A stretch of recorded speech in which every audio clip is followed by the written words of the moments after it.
안녕하세요. 저는 작은 식당을 하나 운영하고 있는 40대 여성입니다. 아들을 하나 키우고 있어요.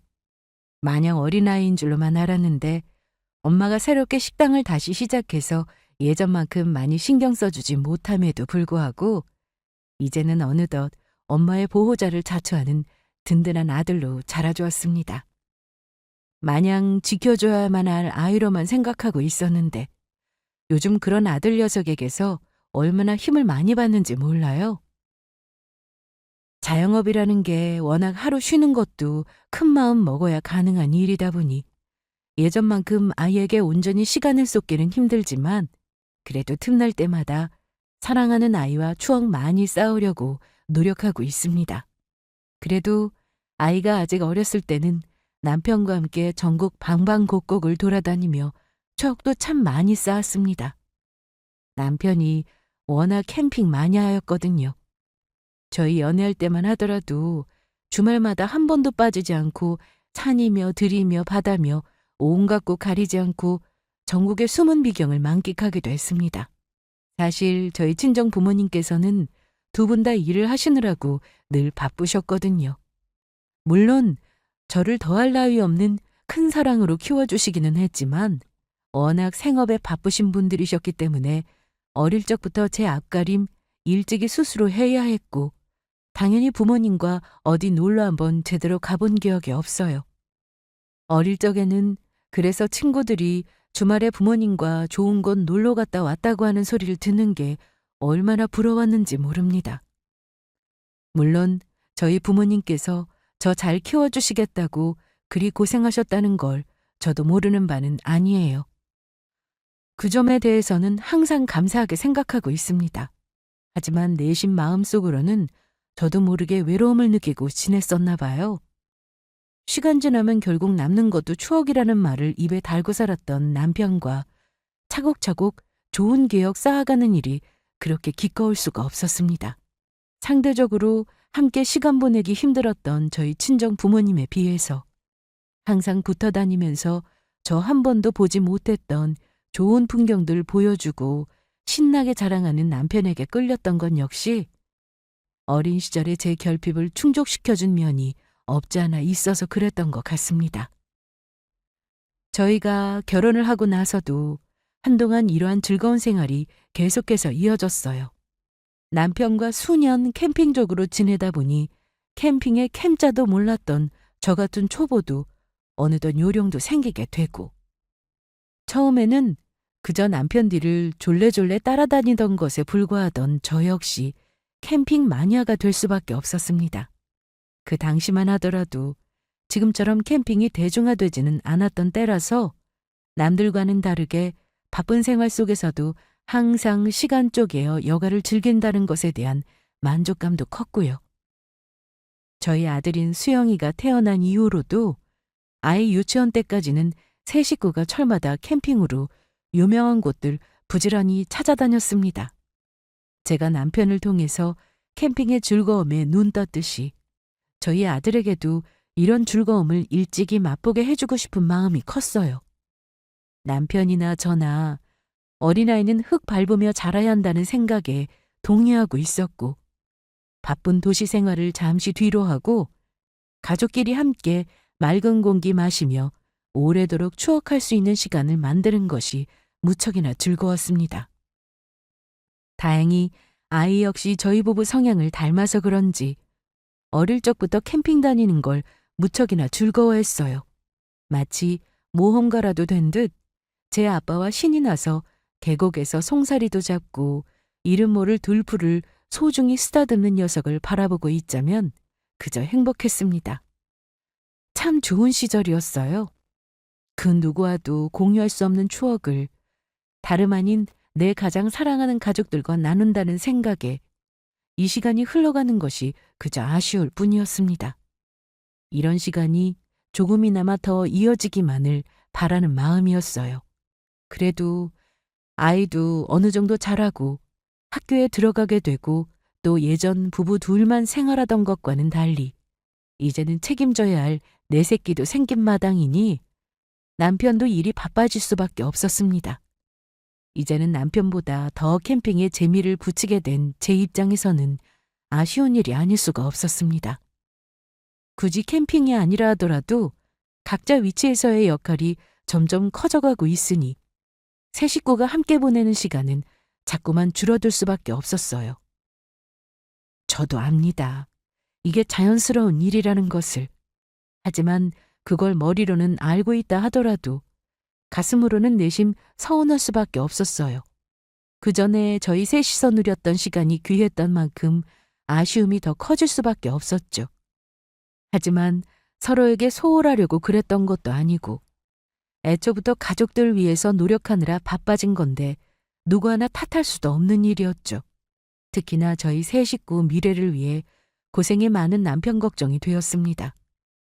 요즘 같은 세상에 밥 벌어 먹는 것만으로도 쉬운 일이 아닌데 가족들 건사하는 가장의 어깨가 무거울 수밖에 없었어요. 날이 갈수록 출근 시간은 빨라지고 퇴근은 점점 늦어지는 남편 건강이라도 해치지 않을까 걱정이 되어 저 역시 신경을 많이 썼습니다. 비록 저도 가게 운영하며 눈코 뜰 새 없이 바빴지만 그런 가족들 생각해 밤잠 줄여가며 보양식 만들어 조금이라도 내 가족 건강 챙기려고 애썼어요. 몸은 고단해도 내가 조금 고생하면 내 가족들 좀 더 건강해질 수 있으리라는 생각에 힘든 줄도 모르고 살았습니다. 남편은 영업일을 했는데 나이가 들수록 그쪽 일도 경쟁이 치열한 것 같더라고요. 아무래도 직접적인 영업 실적이 잘 드러나는 일이다 보니 압박감도 상당한 모양이었습니다. 가족들과 함께 캠핑 다닐 때는 그렇게 세상 너그러운 사람이 또 없었는데 일이 힘들어서 그런지 성격도 조금씩 날카로워지고 말투도 예전보다 날이 많이 섰습니다. 제 딴에는 그런 남편 심기 거스르지 않으려고 노력했지만 그래도 가끔 자기도 모르게 아들 앞에서까지 무심하게 툭툭 내뱉는 말에 다투기도 여러 번이었어요. 나는 상관없는데 수영이는 다른 문제잖아. 말이 아다르고 어다른데 아빠가 자꾸 그렇게 신경질적으로 얘기하면 애가 무서워서 말이나 붙이겠어? 내가 일부러 그랬어? 나도 수영이 아빠야. 그렇게 당신만 애 신경 쓰는 것처럼 말하지 마. 좋게 좋게 말하려 해도 둘 다 일 때문에 바빠서 심신이 지쳐 있으니 말투가 날카로워져서 싸움으로 이어지기도 여러 번이었습니다. 하지만 그럴 때마다 항상 화해의 손길을 내밀었던 것도 바로 저였어요. 저 사람 요새 영업 때문에 지방 출장도 잦아져서 해지고도 겨우 집에 들어와서 눈이나 잠깐 붙이고 나가는데 내가 괜히 피곤한 사람 더 긁었구나 싶어 후회스럽기도 했고요. 저 사람이 오죽 힘이 들면 저럴까. 결국 내 가족 안아줘야 하는 것은 나라는 생각에 감정 상하는 일이 있더라도 참으려고 많이 노력했습니다. 아유, 가뜩이나 바빠 죽겠는데 왜 이렇게 되는 일이 없는지. 왜? 무슨 일 있어? 내일 주말인데 금요일 오후에 갑자기 지방 출장 잡혔다고 통보하는 것도 뭐야. 자기 휴일은 그렇게 끔찍히 챙기면서 나 쉬는 건 두고 보는 꼴이 없지. 간만에 좀 쉬는 줄 알았더니 주말을 통째로 지방 출장으로 날리게 생긴 남편이 한숨을 쉬며 말했습니다. 가뜩이나 급하게 잡힌 지방 출장인데 하필이면 딱 남편 차가 고장이 나서 카센터에 맡긴 상태였거든요. 주말 안에 빼준다고 그래서 별 문제가 있겠나 싶었는데 그리 되었으니 남편 입장에서는 엎친 데 덮친 격이었습니다. 그러지 말고 그냥 내 차 가지고 가. 당신도 가게에 자재 들여놓으려면 차 필요하잖아. 이번만 거래처 쪽에 부탁 좀 드리지 뭐. 당신도 실어 가야 할 물건 많잖아. 그냥 내 차 가지고 가. 진짜? 그래도 괜찮아? 저라고 차가 필요하지 않은 건 아니었지만 그래도 가게의 위치가 집 근처였으니 어떻게 한 번쯤은 차 없이도 넘어갈 수 있겠거니 싶더라고요. 그리고 가뜩이나 갑작스런 출장으로 신경이 예민해져 있는 남편인데 렌트카 알아보느니 뭐니 해서 더 신경 쓰일 일 만들 바에는 그냥 내가 조금 불편하고 말자는 생각이었습니다. 아무렴 빌린 남의 차보다야 제 차가 남편 입장에서도 더 편할 것이고 차 빌리고 반납하느라 헛시간 쓰지 않아도 되니 그 시간에 조금이라도 더 쉬게 해주고 싶었어요. 그래서 일부러 별일 아닌 것처럼 편하게 쓰라고 제 차 아까워하지 않고 선뜻 내어주었죠. 고마워 여보. 내려가면 정신 없어서 연락 못할지도 몰라. 올라올 때 전화할게. 그래 알았어. 운전 조심하고. 그렇게 여느 때처럼 남편 출장 가는 길을 배웅했습니다. 아들 녀석이 마침 친구들이랑 놀러 간다고 자리를 비우는 바람에 간만에 식구들 신경 쓸 일 없이 내 일에만 집중하면 되겠거니 싶었어요. 가게 일도 신경 쓸 부분이 한두 가지가 아니다 보니 일하다 보면 저도 저대로 많이 바쁘거든요. 도와주는 아르바이트 직원을 써도 한창 바쁜 시기여서 정말 정신없이 일하고 있는데 자꾸 휴대폰으로 모르는 번호로 전화가 걸려오더라고요. 요새는 하도 스팸이니 뭐니 엉뚱한 전화들도 많이 오잖아요. 어지간하면 연락처에 저장된 번호 아니면 바쁠 때는 안 받을 때도 많거든요. 가뜩이나 자재 정리한다고 양손 무겁게 들고 있는 상황에 비는 손도 없어서 몇 번 그 전화를 무시했는데 그러고도 전화가 계속 걸려왔습니다. 슬쩍 앞자리 지역번호를 보니 지방인데다 계속 같은 번호로 전화가 걸려오더라고요. 결국엔 저도 신경이 거슬려서 짜증을 내면서 전화를 받았어요. 바빠 죽겠는데 진짜 중요한 용건 아니면 좋은 소리 나가지 못할 것 같았습니다. 그런데 전화를 받자마자 웬 낯선 남자가 대뜸 화를 내며 이러는 겁니다. 사장님, 제가 벌써 몇 주째 말씀드리는데 등록도 안 하신 차를 자꾸 남의 아파트에 대시면 어떡합니까? 여기 주민 아니라고 그렇게 잡아떼시더니 주민분들의 신고가 들어와서 곤란하다고 말씀드렸잖아요. 그러니까 이 낯선 남자가 대뜸 제게 전화와서 한다는 말이 상습적으로 입주민도 아닌 사람이 아파트에 불법적으로 차를 주차하고 있으니 그거 빼라고 연락을 했다는 거예요. 벌써 같은 일로 여러 번 애를 먹였는지 아파트 경비원 목소리에 인내의 기색이 느껴졌습니다. 제 입장에서는 황당할 수밖에 없잖아요. 장사한다고 바빠서 저희 동네를 떠난 적이 없던 제 차였습니다. 이번에야 남편이 출장 가는 길에 제 차를 빌려주기는 했지만 남편은 지금 다른 지방에 출장 가서 일하느라고 정신없이 바쁜데 갑자기 이게 다 웬 뚱딴지 같은 소리인가 싶었습니다. 실례지만 지금 전화 주신 분은 누구신가요? 제가 그쪽에 차를 댄 적이 없어서요. 지금 어디서 전화 주신 건가요? 아무래도 전화 잘못 거신 것 같은데요? 이 번호 주인 아니세요? 그렇게 확인하는 전화번호는 제 차 앞에 기재한 제 휴대폰 번호가 맞았습니다. 여기 땡땡동 땡땡 아파트인데요. 정말 자주분 아니세요? 제게 전화를 걸어온 남자가 자신이 웬 지방 아파트 경비원이라고 스스로를 소개했어요. 저한테는 생전 처음 듣는 아파트 이름이었습니다. 하도 이상해서 차량 번호에 제 차종 색깔까지 대조해 보았는데 분명 제 차가 맞았어요.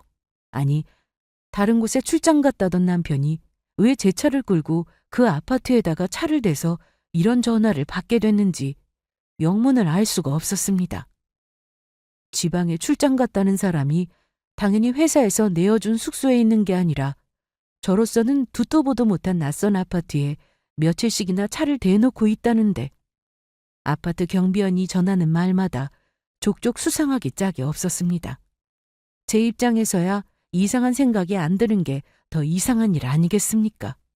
저로서는 불길한 예감에 휩싸일 수밖에 없었습니다. 그때부터 머릿속에서 5만 가지 시나리오가 다 떠오르는데 그중 제 불안감을 잠재워줄 만한 것은 아무것도 없었어요. 설마 싶었지만 불길한 생각이 자꾸만 스멀스멀 올라와서 그때부터는 일이고 뭐고 아무것도 손에 안 잡히더라고요. 결국 제게 전화를 걸어온 경비원에게 그곳 주소를 물어서 거기까지 찾아가게 되었습니다. 실체를 알 수 없는 불길한 마음의 한 행동이었지만 저로서는 충동적인 일이 아닐 수 없었어요. 제 인생 통틀어서 그때만큼 즉흥적이었던 때가 없었을 겁니다. 그 지방에는 태어나서 처음 가봤습니다.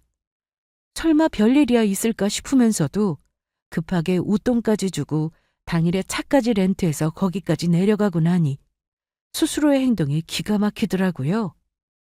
그렇게 문제 그 아파트로 가봤더니 정말로 그 아파트 단지 주차장에 제 차가 떡하니 주차되어 있었습니다. 제 눈으로 봤으니 상황은 더 부정할 수도 없었어요. 거기 차 대신 분 이동 305 사시는 분하고 항상 같이 들어가시던데. 제가 전화를 받자마자 당일에 거기까지 쫓아갔으니 저한테 전화 걸었던 경비원 분도 다소 당황하신 것 같더라고요. 아, 내가 괜한 일에 휘말렸다는 표정이 역력했습니다. 그걸 보니까 저 역시 피가 식는 듯 했어요. 내려오는 내내 별일 아닐 거라고 애써 마음을 달래기는 했지만 사실 저도 눈치채고 있었던 거죠. 제 남편이 저희 부부 아는 지인 하나 없는 이곳을 벌써 제 집 드나들듯 들락거린 지가 한참 된 것 같았습니다. 이런 상황에서 여러분 같으면 무엇을 의심하시겠어요? 남편의 외도는 상상조차 해본 적이 없었습니다. 뜻밖의 전화를 받지 못했더라면 평생 그랬을지도 몰라요. 하지만 아무리 내 남편 그럴 리 없을 거라고 마음을 달래면서도 정황이 너무나 맞아떨어지지 않습니까? 이걸 내 눈으로 직접 확인하지 않으면 도저히 견딜 수 없겠다는 마음과 차라리 모른 척 넘어가 버리고 싶다는 마음이 공존했습니다. 그렇게 남편이 제게는 지방 출장을 간다는 핑계를 대고 몰래 내려와 웬 외간 여자와 함께 시간을 보내고 있다는 집 앞까지 발걸음을 옮겼어요. 아, 그 집 앞에 도착하자마자 온몸이 굳은 듯 꼼짝도 할 수가 없었습니다. 제게는 낯설기만 한 그곳에서 제 눈에 전혀 낯설지 못한 물건들이 결국에는 제 눈에 들어오고야 만 것입니다. 그걸 바라보는 제 눈동자가 지진이라도 난 듯 흔들렸어요. 내 남편이 들어갔다는 그 아파트 복도에는 익숙한 캠핑 장비들이 줄지어 늘어서 있었습니다. 수년간 사용한 흔적이 역력한 그 물건들은 더 볼 것도 없는 남편의 물건들이었어요. 연애 때부터 저와 단둘이 그리고 우리 아이 생기고 난 후로는 세 가족이 주말마다 사용하던 물건들이었으니 틀림없었습니다. 캠핑이 끝난 후에는 항상 남편이 저나 아이 시키지 않고 손수 사용한 물건들 집 밖에 내어놓고 하나하나 애지중지해가며 손질하는 게 남편의 즐거움이었습니다.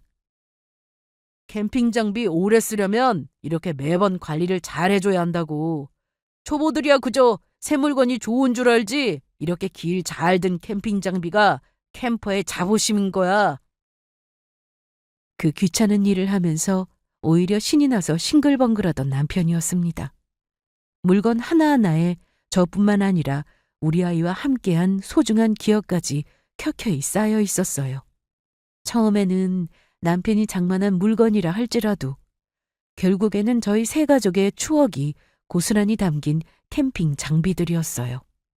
그걸 이렇게 바리바리 챙겨 나 몰래 출장을 왔다고 거짓말까지 해가며 여길 왔다니 더 볼 것도 없었습니다. 이건 명백한 배신이었어요. 도대체 무슨 정신으로 아파트 입구까지 내려왔는지 저 스스로도 알 수가 없었습니다. 분명 나와 내 새끼 배신한 놈은 따로 있는데 도망치듯 그 자리를 떠날 수밖에 없었습니다. 다른 여자와 내 남편이 함께 기어들어간 집 앞에 놓인 우리 가족의 추억의 물건들을 도저히 제정신으로 더 보고 있을 용기가 나질 않더라고요. 하지만 이대로 집까지 갈 수도 없었습니다. 마음이 그야말로 지옥이었어요. 도대체 누구일까? 얼마나 대단한 여자이길래 제 마누라의 새끼까지 속여먹고 이 낯선 곳까지 내려와서 노닥거리고 있는 걸까? 그렇게 제 가족 위해 희생하는 척하며 피곤해서 못 살겠다는 둥 생색은 있는 대로 다 내더니 그게 제 외도를 가리기 위한 연막에 불과했다 생각하니 남편이라는 인간이 그리도 끔찍하게 느껴질 수가 없었어요. 평생에 내 인생의 짝꿍이라 생각했던 사람이 그동안 나를 보며 무슨 생각을 하면서 산 것일까? 저 인간이 단 한순간이라도 나한테 배우자로서 진실한 순간이 있었을까? 우리 결혼 생활 자체에 크나큰 회의감이 몰려왔습니다. 그동안 나나 우리 아이에게 날선 모습을 보였던 게 일하느라 힘들어서가 아니라 이미 우리에게 마음이 떠서 그랬던 거라고 생각하니 비참함이 이루 말할 수가 없었습니다. 그렇게 의심과 배신감으로 지옥에 갇힌 것 같은 생각을 해가며 아파트 입구에서 그 둘이 나타나기를 기다리며 한참을 숨죽여 기다리고 있었어요. 마침내 만면의 미소가 가득한 남편이 등장했습니다. 최근 제가 본 중 가장 환한 표정이었어요. 그 낯짝을 보고 있자니 기가 막혔습니다. 남편은 당연히 혼자가 아니었어요. 남편 옆에서 희희낙낙 팔짱을 끼며 걸어 나오는 상간녀 얼굴을 확인하고는 제 발밑이 꺼져버리는 듯한 절망감을 느꼈습니다. 네, 그 상간녀는 제게 낯선 얼굴이 아니었어요. 사장 언니, 정말 감사드려요. 이번 달에 또 값을 안 해주셨으면 이번에야말로 정말 방 빼야 할지도 몰랐거든요. 항상 제게 아쉬운 소리 해가며 도움을 받고 대단한 은혜라도 입은 양 눈물까지 글썽이며 내게 고마워하던 바로 그 여자였습니다. 몇 해 전까지만 하더라도 내 가게에 아르바이트생으로 일하며 제게 그리도 살갑게 언니 하며 따르던 바로 그 여자였던 겁니다. 집안 형편이 별로 좋지 않아 어린 나이부터 일하느라 고생이 많아 보여 항상 마음이 쓰였던 사람이었어요. 일하면서 아까처럼 가부를 해준 적도 많았고 명절이며 철마다 선물이니 월급도 조금씩 더 챙겨줘가며 마음을 썼습니다. 심지어 동생 같은 아이가 주변에 의지할 만한 사람 하나 없는 것이 마음 아파 지인통에 중매자리까지 서서 좋은 사람 만나 결혼까지 이르게 도와주기까지 했습니다. 심지어 저랑 남편은 그 둘 결혼식에까지 참석했어요. 그날 그 여자의 앞날을 진심으로 축하해주며 이제는 외롭게 지내지 말고 좋은 남자와 행복한 가정 이루고 살라며 축복해 주었습니다. 그랬던 여자가 지금 내 앞에서 내 남편 옆구리에 매달려 있다니. 여러분, 제가 받았을 정신적 충격이 얼마나 어마어마했을지 짐작이 가시나요? 몇 년을 내 가게에서 일하면서도 남편과는 오며 가며 스치듯 인사 몇 번 한 것이 전부였습니다. 애초에 남편도 자기 직장 다니는 사람이니 제 가게까지 들를 시간도 없었고요. 저 둘의 유일한 접점이 저인데도 저 두 사람 관계는 생각조차 해본 적이 없었습니다. 저 둘이 붙어있는 그림은 상상조차 하지 못했어요. 그랬던 여자가 지금 내 남편 팔짱을 끼고 자기가 마누라라도 된 듯 착 달라붙어 있었던 겁니다. 사람이면 그러면 안 되는 거였어요. 내가 저한테 어떻게 했는데. 시집간 이후로 자기 남편 따라 지방에 내려가게 되면서 소식이 끊기게 되긴 했지만 그간 제가 해준 것이 결코 적지 않았습니다. 은혜도 모르고 어떻게 제 남편하고 눈이 맞아 바람이 날 수가 있어요? 남편에게만 배신을 당했다고 생각했는데 상간녀 정체까지 확인하고 나자 그만 사람이 끔찍하게 생각될 정도였습니다. 다른 여자애도 기함을 할 판에 어떻게 하필, 어떻게 네가 나한테 이럴 수 있느냐고 걷잡을 수 없는 배신감에 온몸이 부르르 떨려왔습니다. 저것들 저리 곱게 못 놔둔다. 내가 지금 느낀 이 비참함과 배신감을 생각하면 그 둘에게 복수하지 않고는 견딜 수가 없을 지경이었어요. 그날부터 제 머릿속에는 오로지 저 둘에게 복수할 생각만 가득했습니다. 이 머리가 지글지글 끓어오르는 끔찍한 감정을 해소하지 못하면 이러다 내가 제명에 못 죽겠거니 싶었습니다. 어떻게 하면 저것들에게 더 큰 타격을 줄 수 있을까? 어떻게 하면 그것들이 지금 내가 느끼는 것보다 더한 절명을 느낄 수 있을까? 오로지 그 생각만 했어요. 주말이 지나고 제 상간녀와 희희낙낙 잘도 놀아난 남편 놈은 아무 일도 없다는 양 내 집구석으로 기어들어왔습니다. 아유, 이것도 나이 더 들면 못해 먹지 싶어. 내 몸 다 축 나가며 이렇게 일하는 게 맞나 싶다. 여느 때처럼 온갖 생색 다 내며 위선을 떠는 놈 꼴을 보고 있자니 그동안 저놈이 나 속여 먹으며 얼마나 저 혼자 좋은 시절 보냈을까 싶은 생각에 딱이라도 날리고 싶은 심정이었습니다. 하지만 그럴수록 더욱 철저히 표정을 숨기고 여느 때처럼 걱정하는 투로 남편에게 말했어요. 고생했어. 주말까지 회사 일한다고 얼마나 지쳤겠어. 몇 시간 쉬지도 못하겠다. 얼른 들어가서 자. 그래야겠다. 아유, 삭신이야. 당연하다는 듯 제 수발 받아가며 뻔뻔하게 저희 부부 침대에 벌러덩 들어눕는 남편 놈이었습니다. 그래, 네 놈은 그렇게 아무 일도 없다는 듯 마음 놓고 있어라. 네 놈이 그 어떤 의심도 하지 못하고 방심하고 있던 바로 그때 네 놈 인생을 나락으로 보내주리라. 겉으로 남편에게 미소 지으며 속으로는 칼을 갈고 또 갈았습니다. 그로부터 몇 주 뒤 제가 지나가는 말로 남편에게 이리 말했습니다. 여보, 나 오늘 누구 만났는 줄 알아? 정훈 씨 만났어. 제 말을 듣는 둥 마는 둥 하던 남편이 제 입에서 나온 뜻밖의 이름에 순간 멈칫했습니다. 당연한 일이었어요. 제 입에서 나온 정훈이라는 이름의 남자는 남편도 모르는 사람 아니었거든요. 그렇습니다. 몇 달이 넘도록 제 배우자들 속여가며 미래를 즐기고 있는 남편놈 상간녀. 바로 그 여자의 남편 이름이었으니까요. 애써 저 보는 앞에서 아무렇지 않은 척하려 하는 놈이었지만 이미 일의 전말을 모두 알고 있는 제 눈에 보기에는 동요한 감정을 완전히 감추지도 못하거든요. 속으로 갖져놨습니다. 고작 저 따위 담을 가지고 있는 놈이 불륜을 저지를 생각을 하다니. 그럴 주제도 못 되는 놈이 그동안 나 속여먹고 재미 보느라 좋았겠구나 싶어 속으로 혀를 찼어요. 그 사람? 그러고 보니 소식 들은 지 꽤 된 것 같은데 몇 해 전에 결혼해서 지방 발령받아 내려가지 않았어? 그러니까 말이야. 지인 결혼식 참석하러 올라왔다고 하더라고. 나도 몇 년 동안 잊어버리고 있다시피 하다가 다시 만나니까 너무 반갑더라. 그동안 신세진 거 생각났다면서 가게를 들렀더라고. 생각지도 못했는데 얼마나 반가웠는지 몰라. 그러고 보니 그 집 내외가 당신한테는 신세를 참 많이 줬었지. 신세는 무슨. 그저 동생 같은 아이가 어린 나이부터 가장 노릇한다고 고생이 많길래 마음이 많이 쓰여서 그랬던 거지. 그래서 일부러 정우 씨 같이 좋은 남자 소개시켜준 건데 둘이 결혼까지 하게 되었으니 사람 인연은 따로 있다 싶어.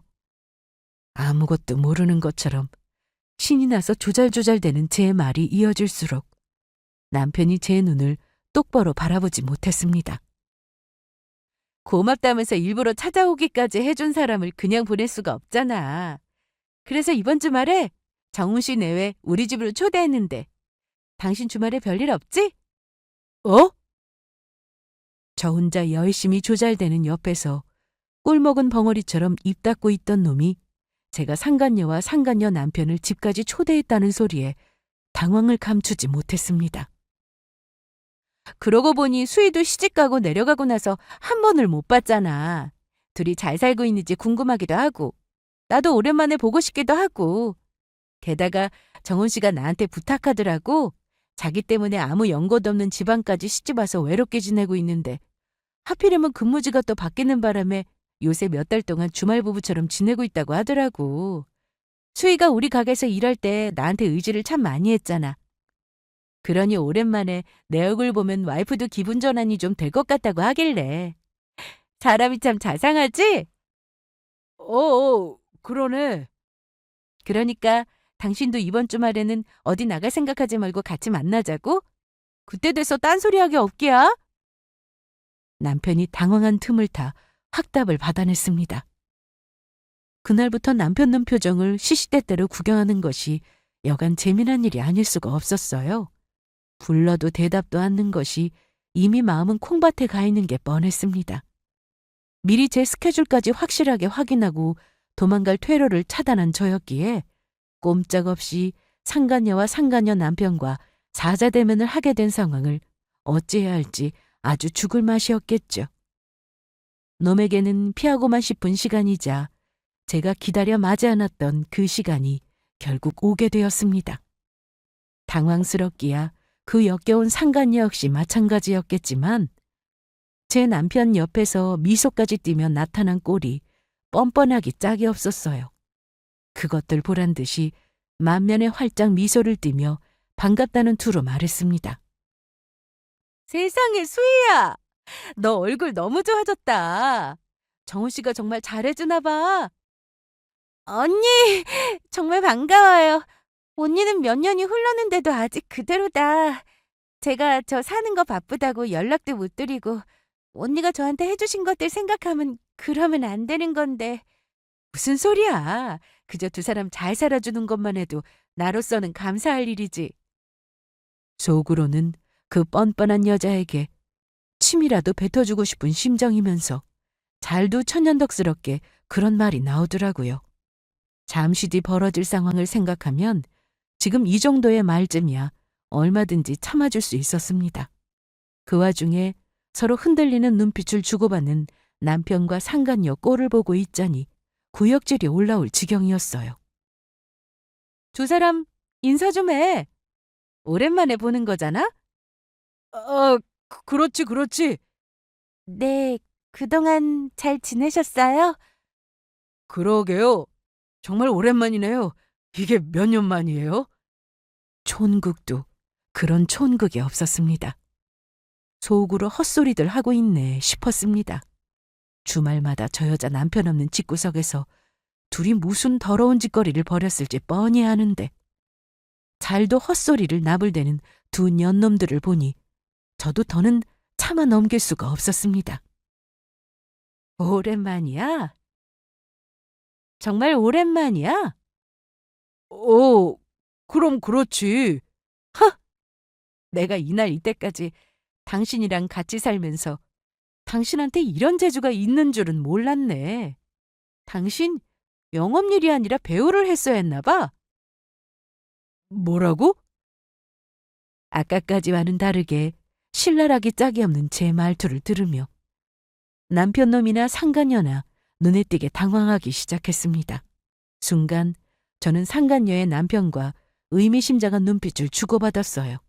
곧바로 표독스런 말투로 그 두 인간들에게 고함을 내질렀습니다. 지들 둘 다 연기 참 잘하네. 오랜만? 오랜만 같은 소리하고 앉았네. 니들 지난 주말에도 붙어 있었던 거 내가 모를 줄 알아? 서로 얼굴 본 지 얼마나 됐다고 모른 척이라니. 둘 다 참 뻔뻔들도 하구나. 이미 모든 것을 확신한 말투로 그것들에게 호통을 치자 그만 얼굴이 사색이 되어버린 남편놈과 상간녀였어요. 어안이 벙벙하던 것들이 퍼뜩 제정신이 들었는지 허둥지둥 발뺌을 하려 들었습니다.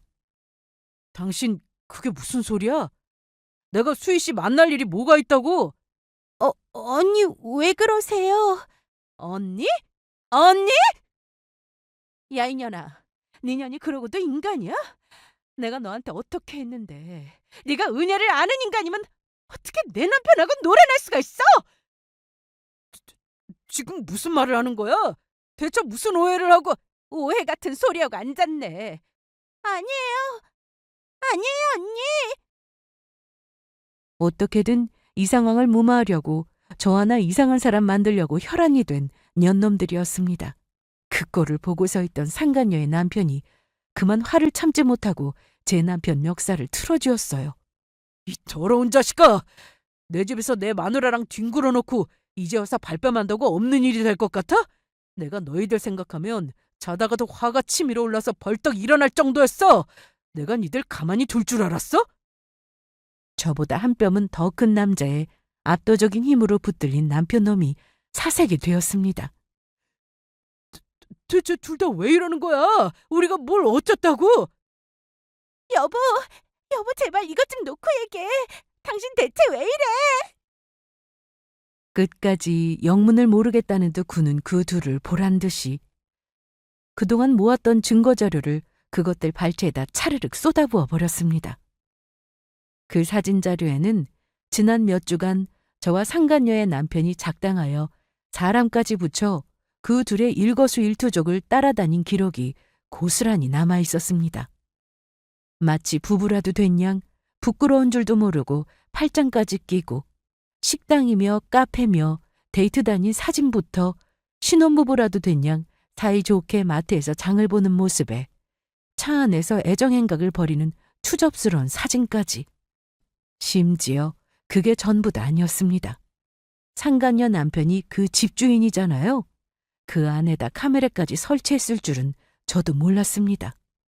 그 무엇보다 적나라한 부정이 담긴 사진의 동영상에 그 누구도 불륜 사실을 부정할 수 없는 확실한 증거들이었습니다. 이게 뭐야? 그 사진을 보자마자 정신이 나간 듯 그 자리에 털썩 주저앉아버린 상간녀였어요. 옆에 서 있던 남편놈 역시 방금까지 제 불륜 사실을 부정하며 억지를 쓰던 소리가 쏙 들어가 버렸습니다. 이게 당신이 어떻게... 제가 바람하지 않던 순간이었어요.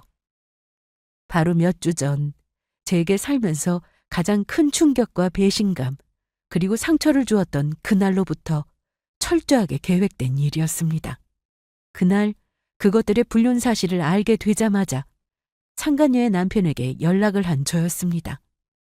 애초부터 제 지인을 통해 소개해준 자리였기 때문에 몇 년 연락이 끊겼다 하더라도 다시금 연락처를 알아내는 일은 이 일도 아니었어요. 제 아내의 은인이라며 항상 제게 살갑게 대해주던 상간녀의 남편이었기 때문에 오랜만에 닿은 연락에도 반갑게 맞아주던 사람이었습니다. 나도 나지만 이 사람도 참 안 되었다는 생각이 들었어요. 그런 여자와 살기에는 분에 넘치는 남자였습니다. 그러니 더더욱 사실을 알려야만 했어요. 저나 상간녀 남편이나 저 쓰레기 같은 것들에게 속아 인생을 낭비하기에는 저희 인생이 너무나 귀했습니다. 차마 사실을 받아들이지 못했던 상간녀의 남편은 제 차 블랙박스에 담긴 제 아내의 부정과 제 눈으로 직접 보고 찍은 제 남편 물건이 널브러져 있는 제 집 현관 사진을 보고서야 그 끔찍한 사실을 받아들일 수밖에 없었습니다. 어떻게 사람이 이럴 수가 있어요. 나는 우리 가족만 생각하면서 외로워도 다시 함께 살 날만 생각하면서 얼마나 열심히 살았는데 어떻게 이럴 수가 있어. 다 큰 남자가 배신감에 휩싸여 눈물을 쏟는 모습을 보는 제 마음도 편치 않았어요. 어쩌다 내 신세가 일이 되었나 생각하니 더더욱 그것들을 가만둘 수가 없었습니다. 우리 이렇게 당하고 있을 수만은 없잖아요? 그것들은 지금도 우리 완벽하게 속여먹었다고 생각하고 희희낙낙할 텐데 갚아줘야죠. 감히 가족들 기만하고 우습게 본 죄값 치르게 만들어줘야죠. 서로의 배우자를 사랑하고 믿었던 만큼 배신감은 날이 갈수록 몸집을 불려갔습니다. 저도 저지만 상간녀의 남편이 오히려 불륜의 확실한 증거를 잡아내기 위해 더욱 혈안이 되었어요. 저 역시 불륜 증거를 잡으려고 애를 많이 썼지만 결정적인 증거들을 다 잡아낸 건 역시 상간녀의 남편 쪽이었습니다. 아무래도 그 둘이 주로 만나던 곳이 상간녀 남편 명의의 아파트이기도 했고 그 사람의 연고지이기도 했으니까요. 사실 한 개인으로서는 수치스러운 일일 수밖에 없기 때문에 저는 그렇게까지 하지는 못했는데 이미 끝에 끝까지 결심한 모양인지 집 주변 지인들까지 포섭해 증거를 잡아내야 했다는 말을 들었을 때는 상간녀의 남편 역시 제대로 이를 갈고 있음을 알 수 있었습니다. 그 결과가 바로 그날의 사자대면이었어요. 이 더러운 것들, 이 쓰레기 같은 것들! 가족 위해서 희생하는 척은 있는 대로 다 하더니 이 웃기지도 않는 인간아. 전현이랑 눈 맞아서 매주 지방 왔다 갔다 한다고 피곤해서 그러는 줄 알았으면 내가 너 처먹는 밥에 독이라도 탈 걸 그랬을걸. 여보, 내 말 좀 들어봐. 내가 일부러 그런 게 아니라 일부러 그런 게 아니면 니놈 발로 내려가서 니놈 의지로 시시덕거려 놓고서 둘이서 좋다고 놀아낼 때는 언제고 이제 와서 헛소리를 하고 있어? 고작 그따위 얄팍한 수에 내가 넘어가 줄 줄 알았어? 이 더러운 놈아? 여보! 참았던 시간만큼 올라온 분노에 놈 머리털을 다 뽑아버릴 작정으로 머리털럭을 있는 힘껏 붙잡고 흔들었습니다. 힘으로 따지면 놈이 저 하나 막아내지 못할 것 없었지만 이미 상황이 불리할 대로 불리하게 돌아가고 있음을 놈도 모를 수가 없었습니다. 제 마누라한테 머리채 붙잡히고도 어쩔 줄을 모르고 제게 빌고 또 비는 남편 놈이었어요. 내가 너 같은 놈한테 내 귀한 인생 낭비할 줄 알았으면 내 놈 진작에 때려 죽여버렸을 거야. 나 너같이 더러운 놈 우리 수영이 옆에 못 붙여놔. 내 놈하고는 당장 이혼이야. 여보, 안 돼. 나한테는 당신이랑 우리 수영이밖에 없어. 이 여자는 그냥 잠깐 논 것뿐이야. 아무 의미 없어. 나한테 아무것도 아닌 여자라고. 이혼이라는 제 말에 펄쩍 뛰며 바로 옆에 서 있는 상간녀까지 우스운 여자 만드는 남편 놈이었습니다. 그 소리를 듣는 상간녀 표정에 배신감이 가득한 것이 우습기 짝이 없었어요.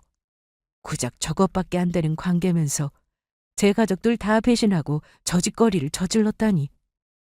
상간녀 역시 아차 싶었는지 바로 자기 남편 바지가랑이에 매달렸습니다. 여보, 내가 정말 잘못했어. 내가 잠깐 돌았었나 봐. 나 다시는 저 사람 안 만날게. 진짜 안 만날게. 너 뒤로 더러운 짓 하고 다닌 꼴을 내가 다 지켜봤는데 설마 그따위 말 몇 마디에 내가 넘어가 줄 거라고 생각했어? 너만 모르지. 너 이 더러운 행실을 이미 그 동네에 소문 쫙 퍼졌어. 이제는 너 그 동네에서 그 뻔뻔한 낯짝 들고 다니지도 못하게 될 거다. 내가 미쳤다고 너 같은 여자랑 계속 같이 살겠어? 내가 뭐가 아쉬워서. 내려가면 당장 네 짐부터 빼. 여보, 이러지 마. 내가 잘못했어. 제발 한 번만 용서해줘. 두 년놈이 아주 울고불고 잘못했다니. 다시는 안 그러겠다느니 아무 의미도 없는 소리를 짓거리며 악어의 눈물을 흘려댔습니다. 세상 무너진 듯 바닥을 기며 비는 모습을 보는데도 조금도 마음이 누그러지거나 안타깝다는 생각이 들지 않는 것을 보면 이제는 저도 저 대책 없는 놈에 대한 미련이 싹 떨어져 나갔다는 생각이 들더군요. 워낙 확실하게 조력자의 도움 받아가며 철저하게 증거까지 수집해 이혼 준비를 했다 보니 더욱 거칠 것이 없었습니다. 아직 시작하지도 않은 이혼 소송의 승자는 명백히 저와 상간녀의 남편이었어요. 이 정도 증거를 가지고도 저희가 이혼 소송에서 이기지 못한다는 게 말이 안 되는 일이었습니다. 갑작스럽게 불륜 사실이 폭로되기는 했지만 그걸 저 두 인간들이라고 모를 수가 없었겠죠. 그러니 넷이 모두 모인 자리에서 빼도 박도 못하게 저들 수치스러운 불륜의 증거들을 보란듯이 뿌려대며 이혼을 선언한 저들에게 저렇게까지 대역죄인이라도 된 것처럼 저 자세로 나오는 게 뻔한 일이었습니다. 어떻게든 이 상황을 모면하려 드는 둘이었지만 어린 반푼어지도 없는 일이었어요. 여보, 내가 정말 잘못했어. 나 당신이랑 우리 수영이 없이는 못 살아. 나 정말 죽어. 그럼 그냥 죽어버리지 그랬어. 너 네 조강지처랑 네 새끼랑 같이 쓰던 캠핑 장비 가지고 어떻게 전현이랑 같이 쓸 생각을 해? 그렇게 더럽게 어울리면서 네 새끼 생각 안 나든? 나도 나지만 네가 아비라면 그럴 수가 없는 거야. 그거 둘이 같이 쓰면서 네 새끼 얼굴 안 떠오르던? 이 사람 새끼 같지도 않는 놈이 내가 그걸 알고도 어떻게 네 놈을 아비라고 내 새끼 곁에 붙여놓을 수가 있겠어? 이 쓰레기 같은 놈아. 너는 남편 자격도 아비 자격도 없는 놈이야. 여보, 내가 잘못했어. 정말 잘못했어. 뒤늦게 후회의 눈물을 흘려봤자 아무 소용도 없는 일이었습니다. 있을 때 잘하라는 말이 괜한 소리가 아니었어요. 수백 번, 수천 번을 다시 생각해봐도 놈이 그렇게 애걸복걸하고 제 앞에 무릎 꿇고 엎드려 빌어봤자 제 마음이, 제 결정이 바뀌는 일은 없었을 겁니다. 역시 세상 가장 비참한 꼴로 자기 남편 앞에서 고개를 조아리고 있는 상간녀를 포함해서 말이죠. 그렇게 저는 결국 이혼을 했습니다. 저나 상간녀의 남편이나 이미 단단히 이혼을 준비하고 있었기에 소송에서 아주 유리한 결과를 볼 수 있게 되었어요. 아이 양육권, 친권 빼앗아온 건 당연한 일이었고 금전적으로도 가져올 수 있는 최대한 빼앗아올 수 있었습니다. 위자료 재산 분할 모두 저희 쪽에 유리하게 책정되었고 서로의 배우자를 기만하고 즐겁게 놀아난 몇 달의 시간이 그것들 인생을 돌이킬 수 없는 진창으로 처박는 결과로 이어지게 되었죠. 온 세상이 불륜을 저지른 더러운 연놈으로 낯짝 제대로 들고 다니지 못할 정도로 손가락질 받게 된 건 역시 당연한 일이었습니다. 상간녀의 남편이 명예훼손 소송을 감수하면서까지 그것들 지저분한 사진 몇 장까지 지인한테 푸는 바람에 아주 공공연하게 조롱과 성희롱의 대상이 된 전 남편과 상간녀였어요. 저나 상간녀 남편이나 서로의 배우자에게 상간녀 상간놈 소송까지 걸었기에 저는 거기서 마무리하려고 했는데 뜻밖의 수학이기도 했습니다. 주변 시선이 두려워서였는지 전 남편 놈이나 상간녀가 지내던 곳 일 정리하고 도망치듯 타 지역으로 거처를 옮길 수밖에 없을 정도로 타격이 컸어요. 그렇다고 그 둘이 다시 붙는 일도 없었습니다. 거액의 이혼 소송에 상간 소송까지 오가는 동안 그들의 습자지 같았던 일말의 애정 역시 서로에 대한 증오로 바뀌었을 터였을 테니까요.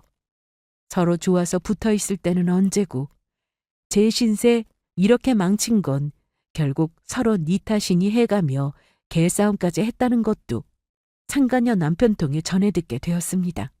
참 뻔하고 시시한 불륜남녀의 결말이었어요. 이제는 그것도 벌써 해를 몇 번이나 넘긴 일이고 저희 가족에게 전 남편이 자취를 감춘 것도 한참의 시간이 흘렀습니다.